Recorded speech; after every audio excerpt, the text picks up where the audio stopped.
Question number 4 है हमारे पास। Chapter का नेम है ट्राइंगल, 9th क्लास ट्राइंगल है। एक्सरसाइज कौन सी है? First exercise 7.1।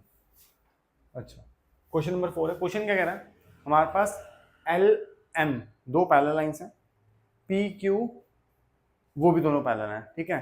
एल और एम जो है उनकी ट्रांसवर्सल मान लें इन दोनों को, ठीक है। अब क्योंकि ये दोनों अगर एक पैरेलल लाइन है, एग्जांपल के लिए बस ये समझते हैं, अगर ये दोनों पैरेलल लाइन है और बीच में से अगर कोई ट्रांसवर्सल जा रही है, लेट्स से एसी, ठीक है, तो उसके लिए ये वाला एंगल इस वाले एंगल के क्या होगा? इक्वल। तो मैंने क्वेश्चन में 1 2 3 4 लिख दिया है, तो एंगल 2 इज इक्वल टू क्या हो जाएगा? Angle 4। Why so?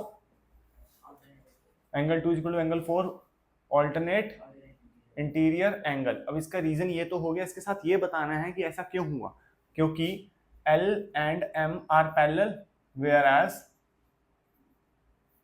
AC is transversal, ठीक है। थोड़ा सा और आगे, similarly angle 1 is equal to angle क्या हो जाएगा?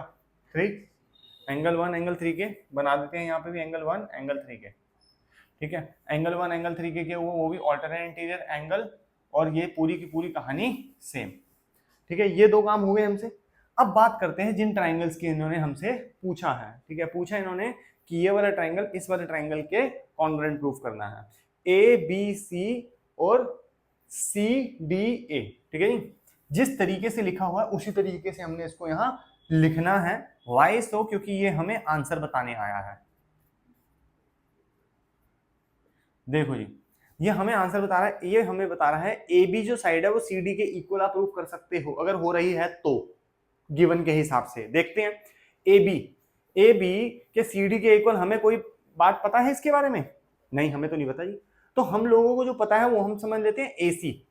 एसी क्या है? कॉमन। लेकिन उससे पहले हमने कुछ किया था, क्यों किया था वो भी ध्यान देना, क्योंकि एक ट्रायंगल ये है, एक ट्रायंगल ये है, तो उसका फर्स्ट एंगल एंगल 3 से मैच करता है। लिखो वो angle 1 is equal to angle 3, और एक साइड मैच करती है which is AC is equal to AC which is common. देखो, अगर आप इसको ऊपर ही प्रूफ करके आए हो तो आप लिखोगे प्रूव्ड अबव, ठीक है ना। पूरा प्रूफ किया था ना अलग से बैठा के मैंने उसको। ऐसे ही angle 2 is equal to angle 4 आया था, angle 2 is equal to angle 4 आया था यहाँ पे, देखो, ठीक है। तो इसको भी लिखेंगे प्रूव्ड अब ध्यान से नीचे देखना। अब लगाएंगे triangle A B C which is congruent to triangle C D A. Exactly वैसे कैसे लिखा? अब ध्यान से देखो, एंगल 1 एंगल 3 के इक्वल है, मतलब कि एंगल है, फिर साइड है, फिर एंगल है। अगर एक ट्राइंगल को देख लूं, इसमें से एक ट्राइंगल बाहर निकाल लूं, लेट्स से कि एंगल साइड एंगल, क्या ऐसी कोई कॉन्ग्रुएंसी रूल होता है? Angle side angle is a congruency rule, हाँ होता है। और अगर होता है तो ये प्रूफ हो गया। इट्स सो सिंपल, क्लियर है। ऐसे थोड़ा नीट एंड क्लीन करना हमने इसको।